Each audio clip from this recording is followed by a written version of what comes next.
Vamos a predicar acerca de la promesa del Padre. Hechos capítulo 2, del 38 al 39, dice de esta manera: Pedro les dijo: arrepentíos y bautícense cada uno de vosotros en el nombre de Jesucristo para perdón de los pecados, y recibiréis el don del Espíritu Santo, porque para vosotros es la promesa, y para vuestros hijos, y para todos los que están lejos, para cuantos el Señor nuestro Dios llamare. Bendito sea el nombre del Señor. Tenemos una palabra de oración. Padre, agradecemos tu amor y tu misericordia. Agradecemos tu bondad, Dios mío, en este día para con nosotros. Rogamos que tú ayudes al predicador, Dios mío, a hablar en el hilo de tu palabra, a no disuadirse de ella, a no dar conceptos propios, Señor, sino a hablar de tus principios. Ayuda, Dios mío, a la iglesia de Cristo, Señor, a abrir sus oídos espirituales para entender la verdad de tu palabra y ponerla por obra. En el nombre poderoso de Jesús te damos gracias. Amén y amén. Estamos viviendo los últimos tiempos. Estamos bajo las profecías de los últimos tiempos. Ustedes conocen la historia, cómo ha avanzado, y estamos viendo que las profecías de los últimos tiempos se están cumpliendo. Hace poco hemos visto o somos testigos de una guerra que ha comenzado en Israel. Bendito sea el nombre del Señor. Y esto habla de que estamos viviendo en los últimos tiempos. El narcisismo y el hedonismo se están levantando dentro de la iglesia. El amor propio y la búsqueda por el placer. Y esto habla de que el Espíritu Santo no está tomando protagonismo en medio de algunas congregaciones. Falsas profecías se están levantando. Usted nada más tiene que poner las redes sociales para ver que las profecías falsas están pululando, corriendo como ríos en las redes sociales. El discernimiento espiritual ha quedado como una utopía, como un sueño. Ya el discernimiento espiritual es una realidad, es una carencia en medio del cuerpo de Cristo. El aumento de la manipulación en hombres que se llaman hombres de Dios o siervos de Dios aumenta también, porque el Espíritu Santo se ha ido, se ha mudado, se ha ido de algunas congregaciones que dicen tener el Espíritu Santo, pero en realidad están secas. Otros dicen que están adorando a Dios, pero están fallando en medio de su adoración, porque hemos leído, hemos entendido que la adoración al Padre es en espíritu y en verdad. Muchas personas se autodenominan llenas del Espíritu, llenas, ungidas por el Espíritu Santo, escriben incluso libros del Espíritu Santo, cuando la realidad es que no conocen el Espíritu Santo. Las estadísticas actuales nos dicen que solamente del 27 al 29% de toda la cristiandad en el mundo tiene el bautismo del Espíritu Santo, tiene la promesa del Padre. Y esto nos habla que se ha acostumbrado el cuerpo de Cristo a vivir sin el Espíritu Santo, viviendo una religión, pero hay una realidad. Y es de lo que quiero hablarte en esta hermosa tarde, que es que la promesa del Espíritu Santo es urgente para la iglesia, pero está vigente también. Es una necesidad real, pero está vigente, está ahí para nosotros poderle echar mano. Bendito sea el nombre del Señor. Cuando vamos a la palabra del Señor, nuestro Señor Jesucristo la anunció en 3 ocasiones. Y dijo de esta manera: los discípulos le dijeron, Señor, estaban hablando y le estaban diciendo que les enseñara a orar. Él le estaba enseñando a orar y les dijo una parábola, les enseñó acerca de la promesa del Padre por medio de una parábola, y le dijo: ¿qué hombre que recibe una visita y va a su amigo tarde en la noche para pedirle 3 panes? Este amigo le dice: no puedo, y él insiste en que le dé 3 panes, y este hombre le da los 3 panes por la hora y por la insistencia de este hombre. Y está recalcando Jesús acerca de la importunidad de la hora. Está enseñando acerca de la importunidad de la hora. Y esta palabra en griego quiere decir impudencia, desvergüenza, audacia, insolencia, importunidad. El léxico griego nos dice que su significado es carencia de sensibilidad, por lo que importa poco la opinión de los demás. Yo le repito ese concepto.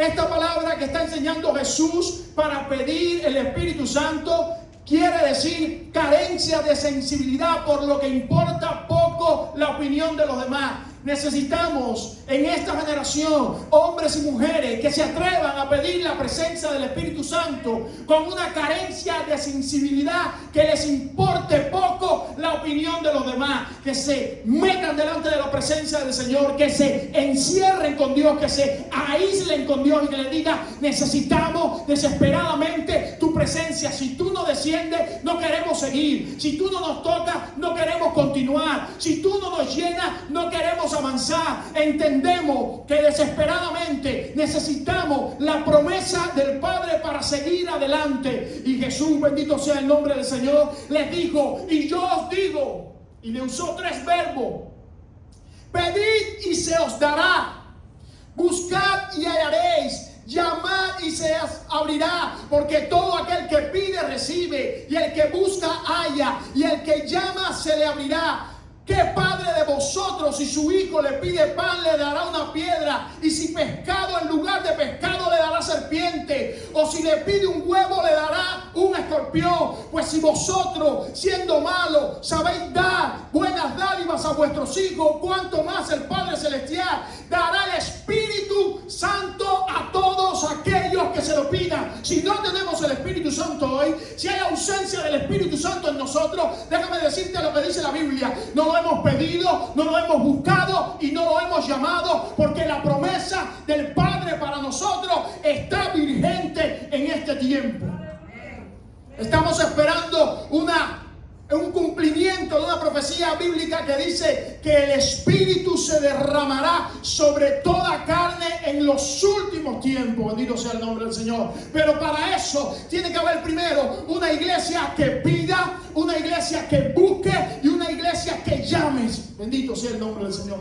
Ahora, la segunda manera fue antes de Jesús ir a la cruz del Calvario, cuando habló acerca de la promesa del Padre. Una semana antes de la crucifixión de Jesús, se estaba celebrando la fiesta de los tabernáculos. Esta fiesta es del 15 al 22 de septiembre. Era una de las 3 grandes fiestas de los judíos. Se agrupaba todo el pueblo judío para celebrar. Se llamaban las enramadas también. Hacían enramadas, cabañas sobre toda la calle, en el templo, en el techo. Aprovechaban ese momento para los padres decirle a los hijos cómo Dios les había acompañado en el desierto a sus padres. Ellos hacían una transmisión, bendito sea el nombre del Señor, histórica de lo que Dios había representado para sus padres, y ahí les enseñaban. Algunos, bendito sea el nombre del Señor, viajaban hasta Jerusalén para esta fiesta porque era muy importante. Los historiadores dicen que 2 millones de personas se acumulaban en Jerusalén para la fiesta de los tabernáculos. 8 días duraba, primer día, segundo día, hasta el 8º día, trayendo agua del estanque de Siloé los sacerdotes para ministrar,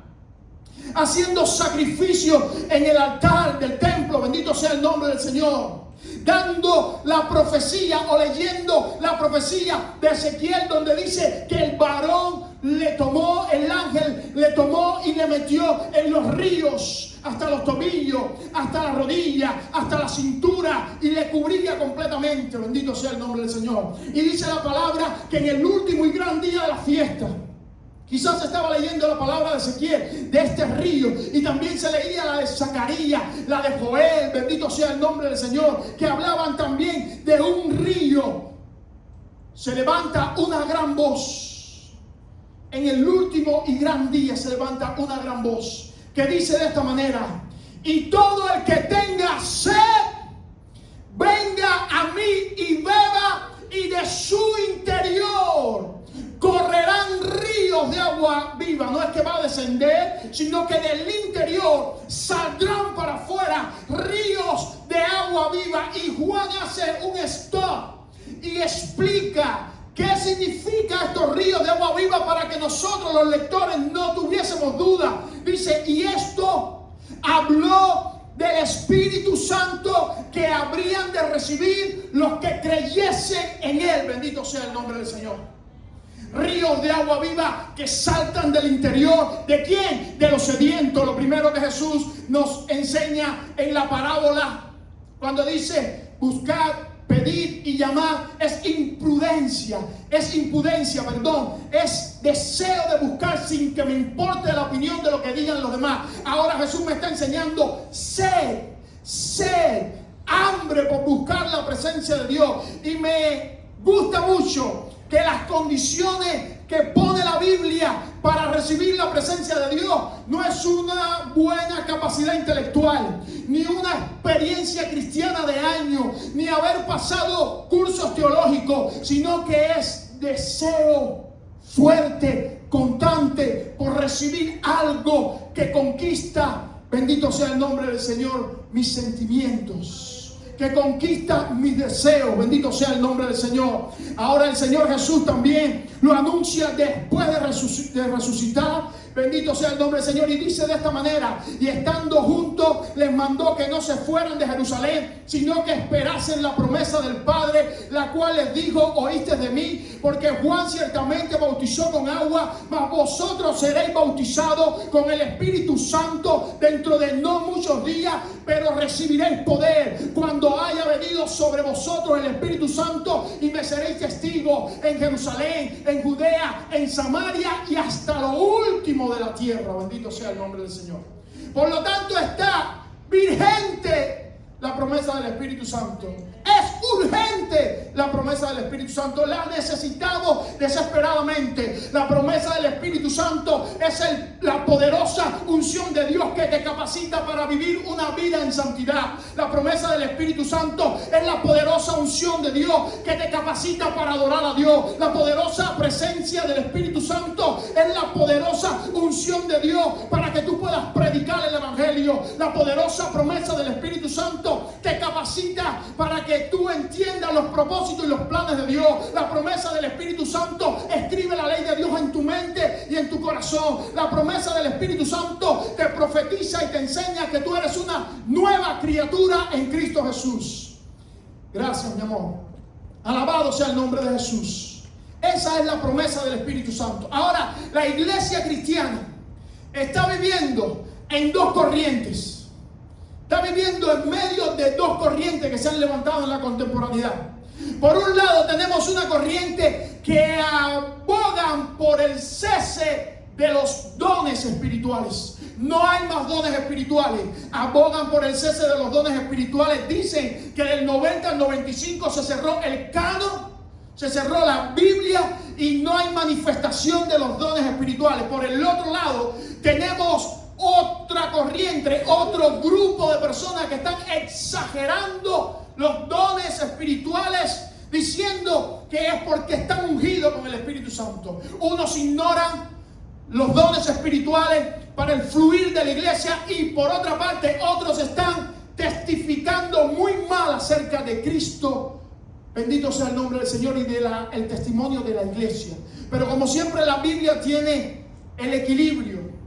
En 1 Corintios capítulo 14, versos 39 y 40 dice: así que, hermano, procurad profetizar y no impidáis el hablar en lengua, pero hágase todo decentemente y con orden. No exageremos los dones espirituales, sino que lo hagamos, pero lo hagamos decentemente y con orden. Y por otra parte, 1 Tesalonicenses capítulo 5, versos 19 y 21 dice: no apaguéis el espíritu, no menospreciéis las profecías, examinadlo todo y retener lo bueno. Bendito sea el nombre del Señor. Si bien estamos llamados a sentir la presencia de Dios, a manifestarnos en la presencia de Dios, a usar los dones espirituales, la Biblia nos dice que lo hagamos todo decentemente y con orden, que lo hagamos en el Espíritu. Y por otra parte tenemos el consejo bíblico que nos dice: no apague, no ignore el Espíritu Santo de Dios. Ahora, hay argumentos que la Biblia nos enseña para que nosotros nos percatemos que la promesa del Padre está vigente, y es argumentos proféticos. Hay palabras proféticas en la Biblia que nos dicen que la promesa del Padre es para este tiempo y es para nosotros. Dice la palabra del Señor: yo a la verdad os bautizo en agua, para arrepentimiento, pero el que viene tras de mí, dijo Juan, cuyo calzado yo no soy digno de llevar, es más poderoso que yo. Él os bautizará en Espíritu Santo y fuego. Bendito sea el nombre del Señor. Y dice Joel capítulo 2, 22, 29, dice de esta manera: y después de esto derramaré mi espíritu sobre toda carne, y profetizarán vuestros hijos y vuestras hijas, vuestros ancianos soñarán sueños, y vuestros jóvenes verán visiones. También sobre los siervos y sobre las siervas derramaré de mi espíritu en aquellos días, dice el Señor. Ahora, hay argumentos también bíblicos para enseñarnos que la promesa del Padre no ha cesado. La promesa del Padre está vigente. Bendito sea el nombre del Señor. Dice Primera de Corintios capítulo 13, versos 8 y 13: el amor nunca deja de ser, pero las profecías se acabarán y cesarán las lenguas y la ciencia acabará, porque en parte conocemos y en parte profetizamos, mas cuando venga lo perfecto, entonces lo que es en parte se acabará. Y algunos dicen que los dones espirituales se han acabado porque ya vino lo perfecto, el cierre del canon bíblico. Déjame decirte que lo perfecto es cuando tú y yo culminemos nuestra transformación a la imagen de Cristo en el cielo y el Señor nos diga: buen siervo y fiel, en lo poco me fuiste fiel, en lo mucho te pondré. Lo perfecto es la culminación de nuestra transformación a la imagen de Cristo Jesús. Hay argumentos también históricos para decirnos que la promesa del Padre no cesó en el día de Pentecostés, sino que está vigente para cada uno de nosotros. En el siglo I, la incipiente iglesia primitiva recibió el poder del Espíritu Santo, a pesar que habían caminado 3 años y medio con Jesús, habiendo escuchado al mejor profeta, al mejor maestro, al hombre ungido, al mediador entre Dios y los hombres. Todavía Jesús le había dicho: no están preparados, necesitan una última capacitación, necesitan una unción especial, y era la promesa del Padre. Aleluya. Por eso la iglesia primitiva tuvo que esperar por el descenso del Espíritu Santo. En el siglo XIV y XV se levantó un hombre, Martín Lutero, que lleno del Espíritu Santo clavó 99 tesis contra la iglesia católica, y dice que el Espíritu le sostuvo, y de ahí salimos tú y yo, que nos llamamos protestantes. En el siglo XVIII, el avivamiento de Alemania, que fue la raíz de Gran Bretaña y Estados Unidos, hubo fuerte inclinación a predicar el evangelio. Los hombres que Dios usó fue Josh Wesley, George Whitefield, Jonathan Edwards, y fueron llenos del Espíritu Santo de una manera especial. En el siglo XIX, el avivamiento poderoso del Espíritu Santo cayó sobre hombres como John Alexander Dowie, Evan Roberts, Mario Wood, y esos hombres trajeron un avivamiento por medio de la presencia de Dios, trayendo sanidad, milagros, liberaciones, y todas las personas podían ir a los pies del Señor. En el siglo XX, el avivamiento de sanidad de Kansas con Charles Fox Person, de la calle de Azusa con Willa Seymour, y otros poderosos avivamientos y santas convocaciones como Emil Simper Person y Catherine Kuhlman. El derramamiento del Espíritu Santo en Ohio en 1890 fue una realidad. El derramamiento del Espíritu Santo en Topeka, Kansas en 1901 fue una realidad. El derramamiento del Espíritu Santo en Houston, Texas en 1903 fue una realidad. El derramamiento del Espíritu Santo en la calle Azusa en California en 1906 fue una realidad. ¿Quién trajo esos moveres grandes que convulsionaron la historia? Fue la promesa del Padre, el Espíritu Santo, que cayó sobre cada uno de ellos. Si viene sobre nosotros hoy también, vamos a vivir un avivamiento. La iglesia está dormida, entretenida y contaminada porque está viviendo sin la promesa del Espíritu Santo de Dios, sin la promesa del Padre. Y por último, un argumento lógico. Si la iglesia del primer siglo necesitó el Espíritu Santo de Dios, la iglesia del siglo XXI también necesita el Espíritu Santo de Dios para poder caminar con autoridad y con poder bajo los propósitos y la dirección de Dios. Ahora, yo pudiera estarte predicando todo el día acerca de la importancia de la promesa del Espíritu Santo, pero quiero darte una sola importancia, y es el trato que la promesa del Espíritu Santo tiene con el pecado. Repito eso: el trato que la promesa del Espíritu Santo tiene con el pecado. Número uno, la promesa del Padre, el Espíritu Santo de Dios, trata con el pecado de una forma singular. Jesús dijo: y os conviene que yo me vaya, porque si yo no me fuere, no enviaré al Consolador. Y cuando Él venga, convencerá ¿a quién? Al mundo. ¿De qué? De pecado. Por lo tanto, por un lado, la promesa del Padre, el Espíritu Santo, trata con el pecado del impío del mundo. No hay predicador, no hay expositor, no hay maestro de la palabra, no hay sermón que yo pueda predicar que le llegue a una persona tan profundamente y tan impactantemente que cuando el Espíritu Santo le habla directo al corazón de la persona y le convence de pecado. Esto no es un convencimiento mero, sino una convicción de pecado en el hombre que le inclina a un arrepentimiento y a un caminar de reversa al camino que había estado tomando. Por lo tanto, el Espíritu Santo trata de una manera única con el pecado del inconverso. Porque el pecado, aleluya, es originante. El gran pecado de incredulidad con que el Espíritu trata es originante. Desde el principio, Adán y Eva no creyeron la verdad de Dios de vivir bajo los estatutos de Dios y bajo la forma de Dios. ¿Y qué quisieron hacer? Buscaron un argumento, buscaron un atajo que fue morder esa fruta para buscar el conocimiento de Dios. No lo hicieron a la manera de Dios, lo hicieron a la manera de la serpiente porque le agradaba tomar ese atajo. El gran pecado de incredulidad es reinante también. Hoy las personas no quieren saber de Jesús. Hoy las personas no quieren saber de Dios. ¿Por qué? Porque reina en medio de la humanidad el pecado de incredulidad. Y por tercer punto, el pecado de incredulidad es arruinante. Todos los pecados arruinan. Todos los pecados nos llevan a la muerte, pero el pecado de la incredulidad es el que impide que nosotros tomemos la savia para todos los otros pecados, y es creer en Dios, la savia de acercarnos a Dios, que es la medicina para todos los otros pecados. Y el Espíritu Santo trata con el pecado del inconverso, con el pecado del que no cree en Dios. Ahora, no solamente el Espíritu Santo trata con el pecado del impío, sino trata también con el pecado del creyente. En el creyente hay un pecado que, si no es el pecado de incredulidad, es la acción pecaminosa, el deseo de pecar que hay dentro del creyente, que se diferencia de los pecados de los hombres.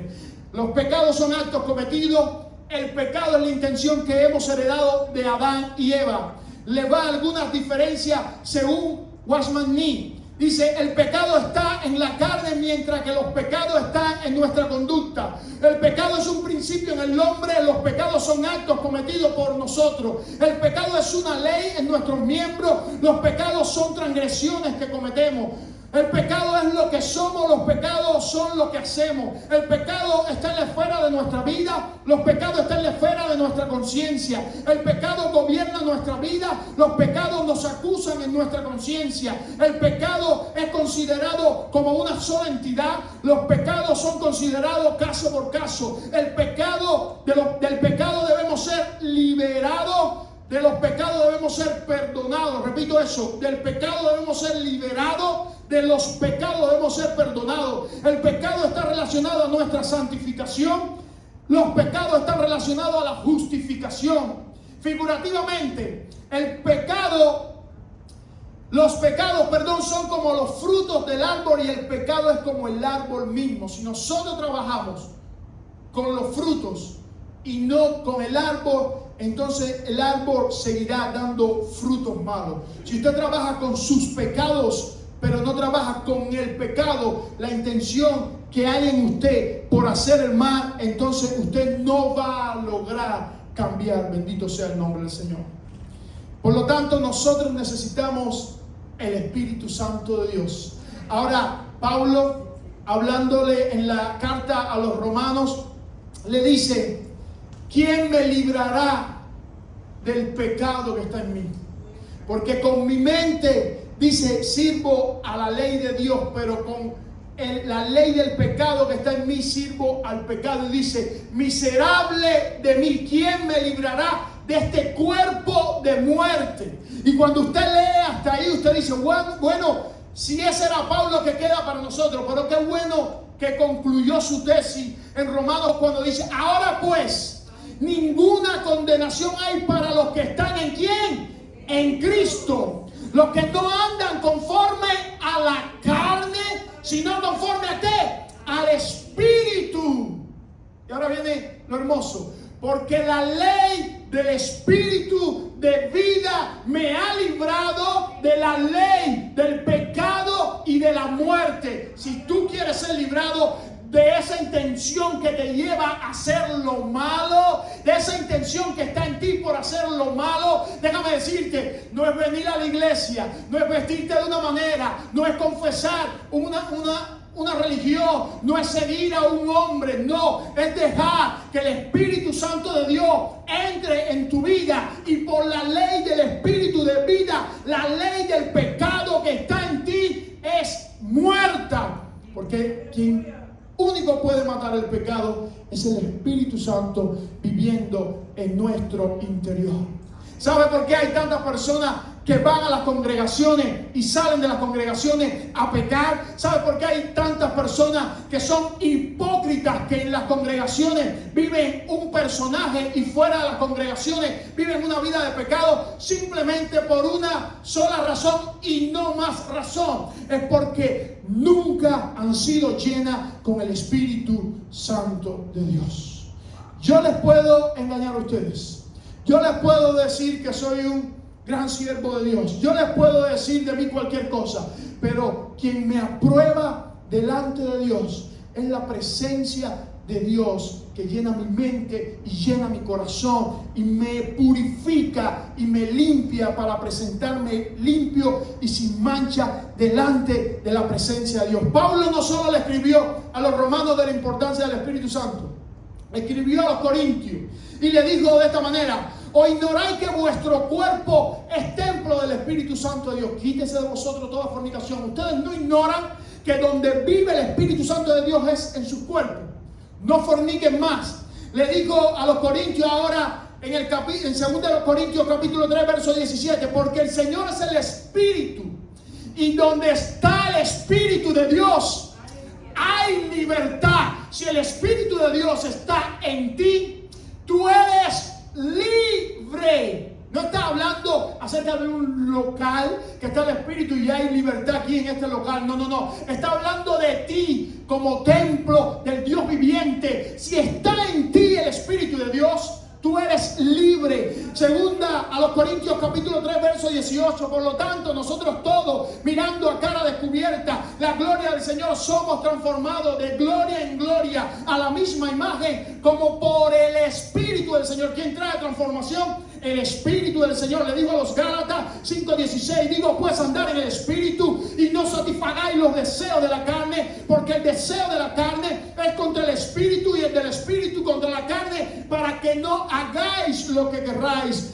Gálatas 5:22 y 25, ustedes lo conocen de memoria, mas el fruto del Espíritu es amor, gozo, paz, paciencia, benignidad, bondad, fe, mansedumbre y templanza. Bendito sea el nombre del Señor. Efesios 3:14, por esta causa doblo mis rodillas ante el Padre de nuestro Señor Jesucristo, de quien toma nombre toda familia en los cielos y en la tierra, para que os dé, conforme a la riqueza de su gloria, el ser fortalecido con poder en el hombre interior por su Espíritu, quien fortalece tu hombre interior, tu vida interior, tu vida espiritual. Quien tiene relación con Dios es el Espíritu Santo de Dios, morando, viviendo, vivificando, santificando tu vida. Bendito sea el nombre del Señor. Efesios 4:30-31, quítese de vosotros, no contristéis al Espíritu Santo, quítese de vosotros toda amargura, enojo, ira, gritería, malicia y maledicencia. Efesios 6:17, y toma el yelmo de la salvación y la espada del Espíritu, que es la palabra de Dios. Si usted usa la Biblia sin el Espíritu, usted no tiene la espada del Espíritu, porque quien infundó, quien dijo, quien dictó la palabra de Dios a los santos escritores fue el Espíritu de Dios quien la dijo a ellos. Y luego nosotros tenemos que tomarla en el Espíritu para poderla usar y usarla bien. Filipenses 3:3, porque nosotros somos la circuncisión, los que en espíritu servimos al Dios y nos gloriamos en Cristo Jesús, no teniendo confianza en la carne. Primera de Tesalonicenses, no apaguéis el espíritu. Segunda de Tesalonicenses, debemos dar gracias siempre a Dios que nos haya escogido desde el principio para salvación mediante la santificación en el Espíritu Santo. Segunda de Timoteo capítulo 1 verso 7, porque no nos ha dado Dios espíritu de cobardía, sino espíritu de poder, de amor y de dominio propio. Tito 3:5, Dios no nos salvó por obras de justicia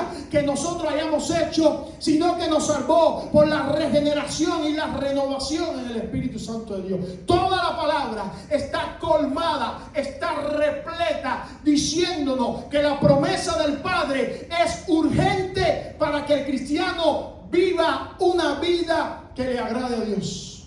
Sin la promesa del Padre no lo podemos lograr. Bendito sea el nombre del Señor.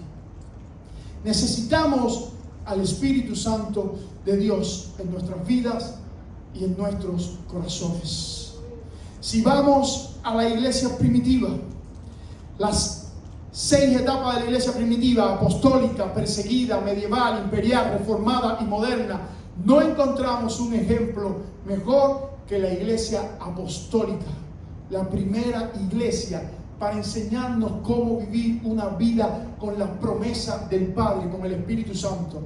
Capítulo 1 mencionaba, el Señor les dijo: no salgan de Jerusalén hasta que no venga el Espíritu Santo. ¿Para qué? Para que me puedan ser testigos. Sin el Espíritu Santo, aunque querramos ser testigos de Dios, no podremos ser testigos de Dios. Capítulo 2, y vino el Espíritu Santo de repente, y ellos recibieron lenguas como de fuego, y todos hablaban en lengua, y todo el mundo que les escuchaba quedaban atónitos, diciendo: ellos están ebrios. Capítulo 3, Pedro empezó a predicar. El hombre que hacía solamente unos días había negado a Jesús, había salido corriendo diciendo que no había andado con Jesús, ahora por recibir el Espíritu Santo se levanta con una valentía, con una unción diferente, empieza a predicar. Que hacía unos días era un cobarde, ahora empieza a predicar, y 3,000 personas se convierten, 5,000 personas se convierten. Capítulo 4, se levantan los enemigos en contra de la iglesia, pero ellos estaban tan llenos de la presencia de Dios que cuando le amenazaron, ellos dijeron: juzguen ustedes a quién debemos de obedecer, o a ustedes o a Dios. Capítulo 5, Ananías y Zafira mueren por mentir al Espíritu Santo de Dios, y hay un cambio en el texto donde dice que el Espíritu Santo es Dios. Primero se le llama el Espíritu Santo, y luego el escritor dice: no le han mentido a los hombres, sino que le han mentido a Dios.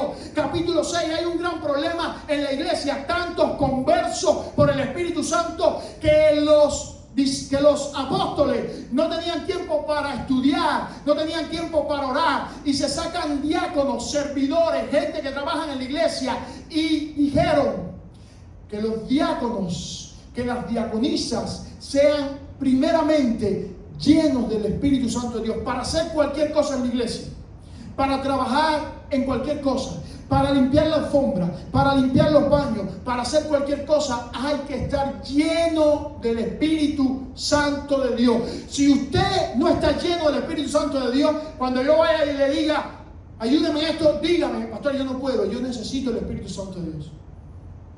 Si no lo tiene, no lo haga. Ahora, si usted lo ha recibido, si usted lo tiene, que usted está en proceso de una metamorfosis, de una renovación, todavía ninguno, ni yo soy perfecto todavía, todos estamos caminando en pos de la perfección, pero usted tiene que haber sentido, haber disfrutado una relación con el Espíritu Santo de Dios para trabajar para Él. El primer mártir de la iglesia, Esteban, capítulo 7, muere apedreado. Todos querían parar su predicación. Desde Abraham comenzó a predicar con vehemencia y le empezaron a apedrear. Y dice que vio la gloria del Padre descender a Jesucristo a la diestra porque estaba lleno del Espíritu Santo de Dios. Murió estando lleno del Espíritu Santo de Dios. Se convirtió en el primer mártir de la iglesia. Aleluya. Capítulo 8, el evangelista del Nuevo Testamento, Felipe, está en Samaria dando una campaña, avivamiento, la gente convirtiéndose. La embrujada Samaria estaba siendo sacudida por este hombre. Había mandado a buscar a Pedro. Pedro había llegado, habían recibido el Espíritu Santo. Ahora el Espíritu le saca para otro lugar. Se encuentra con un etíope. El etíope le dice: ¿qué impide que sea bautizado? Nada, le bautiza. Y así llegó el Evangelio de Etiopía por un hombre que estaba lleno del Espíritu Santo. Salió de un avivamiento a predicarle a una sola persona. Porque esas son las cosas que hace el Espíritu Santo de Dios. Capítulo 9, el Espíritu desciende sobre Ananías y le dice: ora por Saulo. Y Ananías le dice: ¿por Saulo? El que estaba presente cuando apedrearon a Esteban, el que mata a los cristianos. Y el Espíritu le dice: ora por él, porque instrumento me es escogido. A este lo voy a usar para la gloria mía. Capítulo 10, Pedro, el Espíritu Santo desciende y le dice: vas a ir a casa de un gentil. Y dice: ¿a casa de un gentil? No, los gentiles están contaminados, sí. Y cuando Pedro va a casa de Cornelio, empieza a hablar sin ministrar, sin orar, solamente empieza a hablar. Y dice que el Espíritu descendió también sobre los gentiles y empezaron a hablar en lengua los gentiles. Y él se quedó atónito. Y en el capítulo 11, cuando los judíos le van a preguntar, él le dice: no sé, le ha parecido a Dios también hacer descender su Espíritu sobre los gentiles. Quiere decir que para ti y para mí, gentiles también es la presencia de Dios. No para judíos nada más, sino para gentiles. Porque ahora el Señor rompió la pared intermedia que había entre judíos y gentiles y creó un tercer pueblo que no es ni judío ni gentiles. Es el pueblo de la iglesia de Cristo. La iglesia de Cristo se compone tanto de judíos como de gentiles que han recibido al Señor como Salvador. Capítulo 12, Pedro lo meten en la cárcel. Y el Espíritu Santo desciende por sus oraciones y rompe las cadenas de la cárcel. Y Pedro sale libre. ¿Sabe por qué estás atado? Porque no has dejado que el Espíritu Santo entre en tu vida. Cuando el Espíritu Santo entra en tu vida, se empiezan a romper todas las cadenas y empiezas a ser libertado. Capítulo 13, el Espíritu Santo le dice a la iglesia que le aparte a Pablo y a Bernabé para la obra del Evangelio. Apartan a Pablo y a Bernabé. En el capítulo 14, Pablo y Bernabé andan sanando enfermos, libertando endemoniados, haciendo la obra de Cristo, y el Evangelio se propaga por todas las partes. Capítulo 15, llega al capítulo 15 la iglesia. Hay tantos conversos que dice que la mitad de todo el imperio romano, la mitad de todos los judíos se convirtieron al cristianismo. No sabían qué hacer con tantos conversos. Tienen una primera reunión y cuando salen de la reunión dice: le ha parecido primeramente al Espíritu Santo de Dios y luego a nosotros los apóstoles que los gentiles se guarden de fornicación, de ahogado y de sacrificado a los ídolos. Pero me gusta la frase como dice: le parece bien primeramente al Espíritu Santo de Dios. Primeramente al Espíritu Santo de Dios. Qué diferente anduviera la iglesia de Cristo si los líderes buscaran primeramente qué le parece bien al Espíritu Santo de Dios y no a ellos mismos por conveniencia. Primeramente al Espíritu Santo de Dios. Déjame resumirte en pequeñas palabras de qué te he querido predicar. Estamos en un juicio. Aunque quizás tú ni te has enterado, o quizás ya tú tienes memoria, estamos en un juicio. La Biblia me habla de un juicio. Salmo 56 dice: y los cielos declaran su justicia, porque Dios es juez. Déjame decirte que más nadie es juez sobre todo el universo. Dios es el juez. Isaías dice que Él está sentado en el trono, en el círculo, de la creación, y cuenta a los moradores como langosta y corre los cielos como cortina. Dios es el juez de toda criatura. Ahora, en el juicio que estamos viviendo hay un acusador. ¿Quién es el acusador? Satanás, el diablo. Apocalipsis capítulo 12 verso 10 dice: entonces oí una gran voz en el cielo que decía: ahora ha venido la salvación, el poder y el reino de nuestro Dios y la autoridad de su Cristo, porque ha sido lanzado fuera el acusador de nuestros hermanos, el que los acusaba delante de Dios día y noche. El diablo es tu acusador y el acusador de todas las personas, de todos los hermanos. Ahora tenemos también un abogado defensor, que está por nuestro lado, y es la persona de Jesús. Primera de Juan, capítulo 2, verso 1, dice: hijitos míos, estas cosas os he escrito para que no pequéis, y si alguno hubiese pecado, abogado tenemos para con el Padre, a Jesucristo el justo. Tú y yo tenemos un abogado. Aunque el diablo nos está acusando constantemente, tenemos un abogado en el cielo que está cumpliendo un sumo sacerdocio según el orden de Melquisedec. Él es intermediario, Él es intercesor y Él es abogado de nosotros. Ahora, la palabra dice que tú y yo somos testigos en este juicio. ¿Testigos de qué? Se está cuestionando la verdad de Dios. Jesús dijo: para esto he venido al mundo y para esto he nacido, para dar testimonio de la verdad. Y luego la palabra enseña que tú y yo somos testigos de la verdad de Dios. Y por último, tenemos otro abogado, porque Jesús dijo: les conviene que yo me vaya, porque cuando yo me fuere enviaré al Paracleto. Esa palabra Paracleto se usa 4 veces para el Espíritu Santo en los Evangelios y una vez en el texto que te acabo de leer de Primera de Juan 2:1. Por lo tanto, tú y yo tenemos 2 abogados.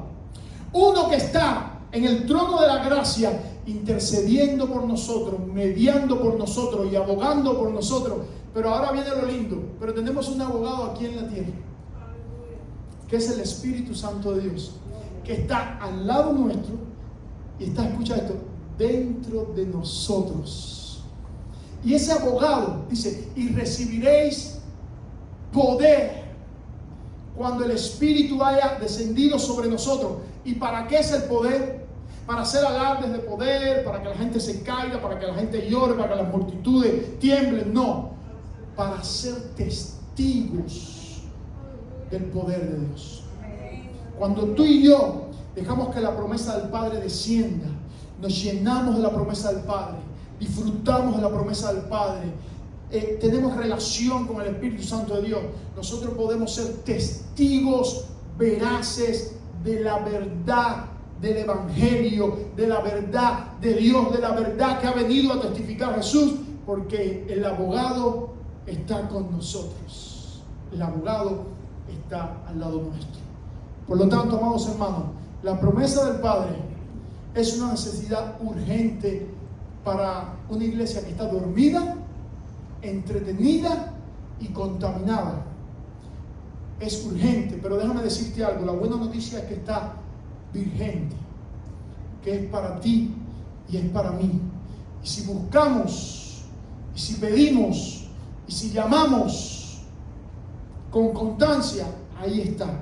Él vendrá sobre nosotros, nos ungirá y podremos ser testigos poderosos de la verdad de Dios. Yo no sé si a ti te emociona esto, pero a mí causa un entusiasmo dentro de mí que la misma presencia de Dios está dentro de mí, que el poder de Dios está dentro de mí, que el Espíritu Santo está dentro de mí. No es una religión, no es un estilo de vida, no es una organización, no es una institución, ni tampoco es una denominación. No, es una relación con el Dios vivo que ha decidido vivir en tu vida y en mi vida por medio de su poderosa presencia, el Espíritu Santo de Dios.